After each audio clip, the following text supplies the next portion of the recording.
আজকে খুবই সাধারণ একটি রেসিপি আপনাদের সাথে শেয়ার করতে যাচ্ছি।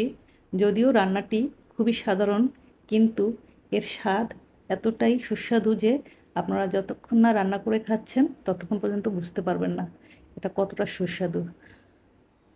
আজকের রেসিপিটি তাহলে চলুন কিভাবে আমি তৈরি করি একটু দেখে নেওয়া যাক। প্রথমেই আমি একটি কড়াইয়ে পরিমাণ মতো তেল দিয়ে পেঁয়াজ কুচি দিয়ে দিলাম। এখন নেড়ে নিচ্ছি, পেঁয়াজটাকে সোনালি বর্ণ করে ভেজে নিব। পেঁয়াজটা প্রায় সোনালি বর্ণ হয়ে গেছে, আবার একটু নেড়ে নিচ্ছি।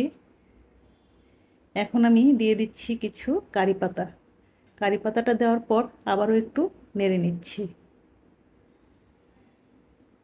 নেড়ে নেওয়ার পর এখন দিয়ে দিচ্ছি 1 টেবিল চামচ আদা এবং রসুন বাটা একত্রে। আদা রসুন বাটাটাকে ভালো মতো একটু ভেজে নিলাম মিনিটখানেক। এখন দিয়ে দিচ্ছি স্বাদ মতো লবণ। ভিউয়ার্স, আপনারা আপনাদের পছন্দ অনুযায়ী ঝাল, তেল এবং লবণটা দিয়ে নেবেন কম বেশি। এখন প্রায় হাফ কাপ মতো গরম পানি দিয়ে দিলাম। অবশ্যই গরম পানি ব্যবহার করবেন। এখন একে একে দিয়ে দিচ্ছি বিভিন্ন রকমের মশলা। এর ভিতরে আছে মরিচ গুঁড়া, হলুদ গুঁড়া, ধনিয়া গুঁড়া এবং জিরা গুঁড়া। মশলাগুলো দিয়ে একটু ভালো মতো নেড়ে নিচ্ছি। তারপর মশলাটাকে আমি এমনভাবে কষাবো যাতে তেল এবং মশলা আলাদা হয়ে যায়। তেল এবং মশলা আলাদা হয়ে গেছে। এখন আগে থেকে পরিষ্কার করে ধুয়ে রাখা মাছগুলো আমি দিয়ে দিচ্ছি। এখানে প্রায় 500 গ্রাম ট্যাংরা মাছ আছে। মাছটাকে একটু নেড়ে আমি 2-3 মিনিট ঢেকে কষিয়ে নেব।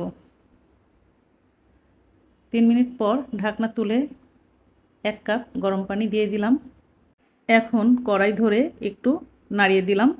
আবারও ঢাকনা দিয়ে বেশ কিছুক্ষণ উচ্চ তাপে রান্না করে নিব।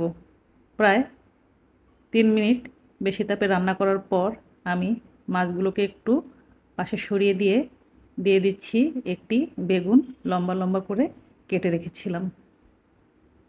মাছটা কিন্তু সেদ্ধ হয়ে গেছে। বেগুনটা দেওয়ার পর আমি আবারও ঢেকে মিডিয়াম তাপে রান্না করব 3-4 মিনিট। 3-4 মিনিট পর ঢাকনা তুলে আমি আরও হাফ কাপ গরম পানি দিয়ে কড়াইয়ের হাতল ধরে আবার একটু নেড়ে দিলাম। হালকা করে নেড়ে দিতে হবে যাতে মাছগুলো ভেঙে না যায়। এখন আবারও ঢাকনা দিয়ে লো মিডিয়াম তাপে আরও 5 মিনিট রান্না করে নিব। 5 মিনিট পর ঢাকনা তুলে কিছু কাঁচামরিচ এবং ধনেপাতা কুচি ছড়িয়ে দিলাম। এখন ঢেকে দমে রাখবো, অর্থাৎ অল্প তাপে রাখবো আরও 2-3 মিনিট।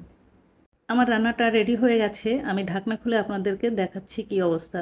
দেখুন কি অসম্ভব সুন্দর হয়েছে দেখতে। এটা দেখতে যেমন চমৎকার, খেতেও অসম্ভব স্বাদের। সবাই ভালো থাকবেন। আমার রেসিপিগুলো ভালো লাগলে ফেসবুক থেকে দেখলে অবশ্যই আমার পেজটিকে ফলো করে দিবেন, আর ইউটিউব থেকে দেখলে অবশ্যই আমার চ্যানেলটিকে সাবস্ক্রাইব করবেন। আজকে বিদায় নিচ্ছি। আল্লাহ হাফেজ।